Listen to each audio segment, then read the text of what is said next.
നമസ്കാരം. ഞാൻ നിങ്ങളുടെ സ്വന്തം ശരവൺ മഹേശ്വർ. കൃഷ്ണശിലയായി എന്ന എൻ്റെ പരമ്പരയിലെ 339 എപ്പിസോഡാണിത്. ഇന്ന് ഞാൻ നിങ്ങളോട് പറയുന്നത് ഞാൻ ഏറ്റവും ബഹുമാനിക്കുന്ന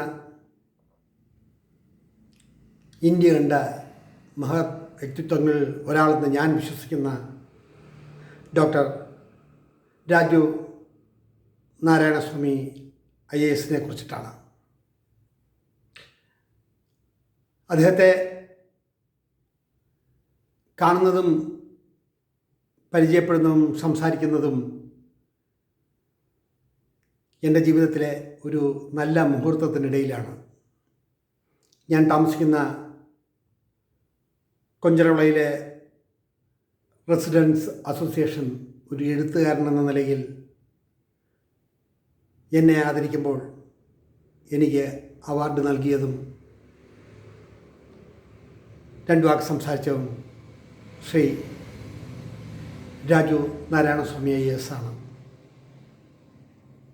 നിരവധി IAS IFS ഉദ്യോഗസ്ഥരെ കാണാനും സംസാരിക്കാനും ഇന്ത്യക്കകത്തും പുറത്തും നിരവധി പേരെ കണ്ട് സംസാരിക്കാനും ഒക്കെ ഇടയായിട്ടുണ്ടെങ്കിലും തെളിവാർന്ന ഒരു മേഘം പോലെ സത്യസന്ധതയുടെ പര്യായമായ ഒരു വ്യക്തിത്വം. അദ്ദേഹത്തിൻ്റെ ബ്രീഫ് വായിച്ചാൽ തന്നെ നമ്മൾ ഞെട്ടിപ്പോകും. കാരണം SLCക്കും പ്രീഡിഗ്രിക്കും ഡിഗ്രിക്കും അദ്ദേഹം ഏതെല്ലാം മേഖലകളിൽ വ്യക്തിമുദ്ര പതിപ്പിച്ചോ അവിടെയെല്ലാം ഒന്നാം റാങ്കോടുകൂടിയാണ് അദ്ദേഹം ചെന്നെത്തിയിട്ടുള്ളത്. ജീവിതത്തിൻ്റെ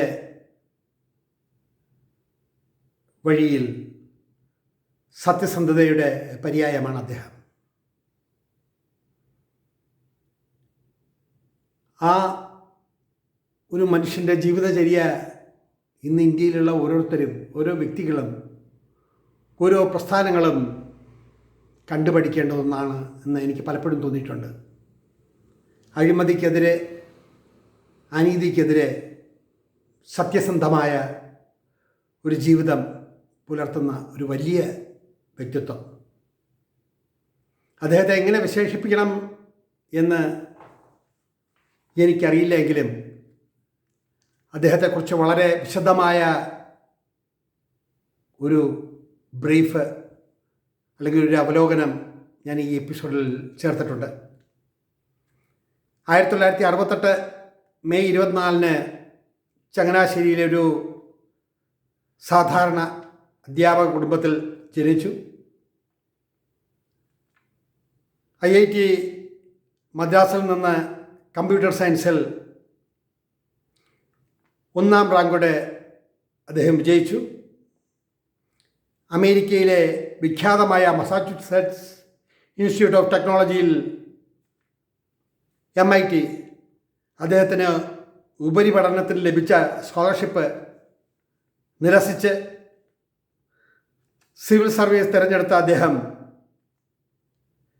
1992 അഖിലേന്ത്യാ തലത്തിൽ IAS നേടി. അതുപോലെ തന്നെ അദ്ദേഹം എഴുതിയ ശാന്തിമന്ത്രം മുഴങ്ങുന്ന താഴ്വരയിൽ എന്ന കൃതിക്ക് 2004 കേരള സാഹിത്യ അക്കാദമി അവാർഡ് ലഭിച്ചു. നിരവധി സ്ഥലങ്ങളിൽ അദ്ദേഹം കളക്ടറായും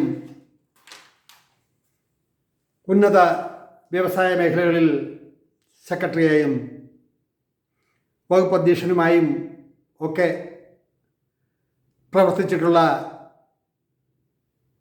അദ്ദേഹത്തിൻ്റെ ജീവിതശൈലി, ജീവിത രീതി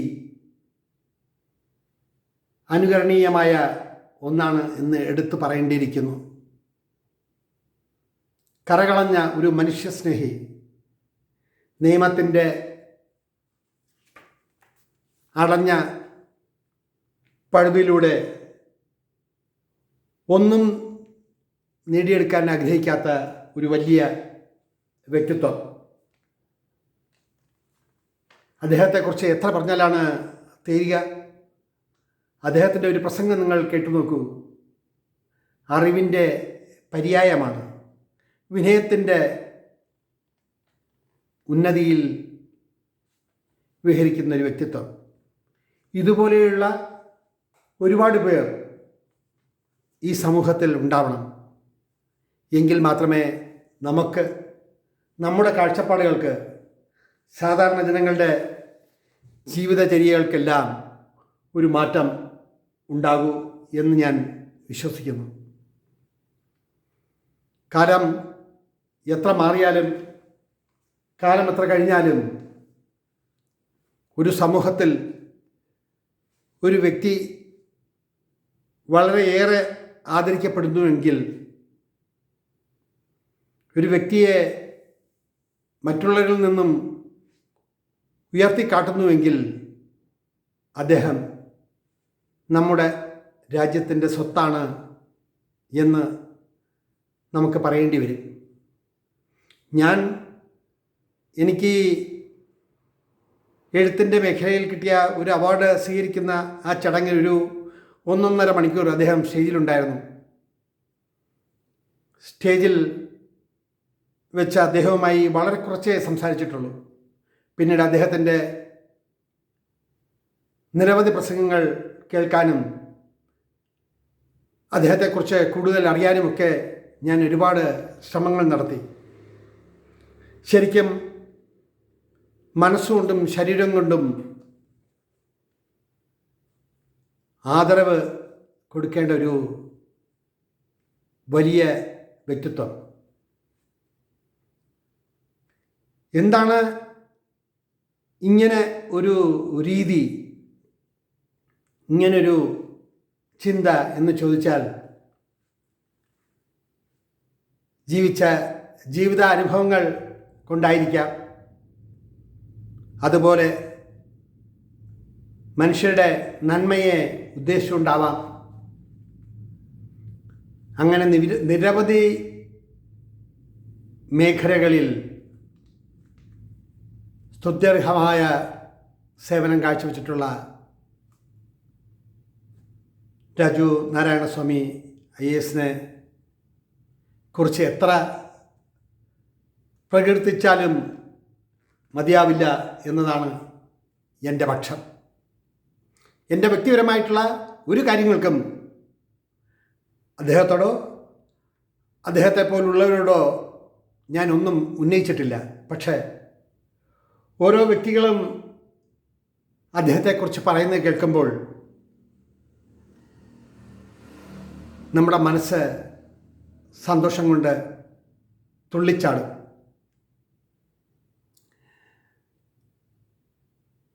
ഇതിൽ കൂടുതൽ ഞാൻ എന്താണ് അദ്ദേഹത്തെക്കുറിച്ച് പറയേണ്ടത്? എഴുത്തിൻ്റെ മേഖലയിലും കലയുടെ മേഖലയിലും ചിന്തയുടെ മേഖലയിലും ഉന്നതിയിലെത്തിയ അദ്ദേഹം ഇനിയും ഒരുപാട് തലങ്ങളിൽ എത്തപ്പെടട്ടെ എന്ന് പറയുന്നതോടൊപ്പം തന്നെ ഈ പറച്ചിലിൽ ഒരു ചെറിയ തെറ്റുപറ്റി എന്നൊരു തോന്നൽ. 1991 അഖിലേന്ത്യാ തലത്തിൽ അദ്ദേഹം 1ാം റാങ്കോടുകൂടി IAS നേടുന്നത്. ഞാൻ ആദ്യം പറഞ്ഞതിൽ ചെറിയൊരു പിശക് വന്നതുകൊണ്ടാണ്, ക്ഷമിക്കണം. അദ്ദേഹത്തെക്കുറിച്ച് വിശദമായ ഒരു കുറിപ്പ് ഇതോടൊപ്പം ചേർത്തിട്ടുണ്ട്. അദ്ദേഹത്തിൻ്റെ പ്രസംഗങ്ങൾ കേൾക്കുമ്പോൾ നമ്മുടെ മനസ്സിനെ സ്വാധീനിക്കുന്ന, നമ്മുടെ മനസ്സിൽ സൂക്ഷിക്കാൻ കഴിയുന്ന ഒരുപാട് വാക്കുകളും ഒരുപാട് അനുഭവങ്ങളും അറിയാതെ മനസ്സിൽ വന്നു ചേരും. തൊഴുകൈയോടെ അല്ലാതെ അദ്ദേഹത്തിൻ്റെ ഒരു പ്രസംഗവും ഞാൻ കേട്ടിട്ടില്ല എന്നത് അദ്ദേഹത്തെ മഹത്വവത്കരിക്കാനുള്ള പ്രേരണ കൊണ്ടൊന്നുമല്ല. എനിക്കറിയാത്ത ഒരുപാട് അനുഭവങ്ങൾ, ഒരുപാട് കാര്യങ്ങൾ രാജ്യത്തിൻ്റെ സേവനപാതയിൽ ഇപ്പോഴും കർമ്മമണ്ഡലത്തിൽ തുഴഞ്ഞുകൊണ്ടിരിക്കുന്ന ഒരു വലിയ പ്രതിഭ. അദ്ദേഹത്തിന് ദീർഘായുസ്സും ആയുരാരോഗ്യവും നേരുന്നതോടൊപ്പം ഇനിയും രാജ്യത്തെ ഒത്തിരി കാലം സേവിക്കാനും സത്യത്തിൻ്റെ പാതയിലൂടെ സർവരും ഒരേ നിലയിലാണെന്ന ധാരണയിലൂടെ സാധാരണക്കാരനും ഉന്നതനും എല്ലാം ഒരുപോലെയാണെന്ന തോന്നലിലൂടെ മനുഷ്യ മനസ്സിനും മനുഷ്യ ജീവിതത്തിനും സർവദാ യോഗ്യനായ ഒരു വലിയ മനുഷ്യൻ. അദ്ദേഹത്തിന് ദീർഘായുസ്സും ആയുരാരോഗ്യവും നൽകട്ടെ എന്ന് പ്രാർത്ഥിച്ചുകൊണ്ട് എൻ്റെ വാക്കുകൾ ചുരുക്കുന്നു. നന്ദി, നമസ്കാരം.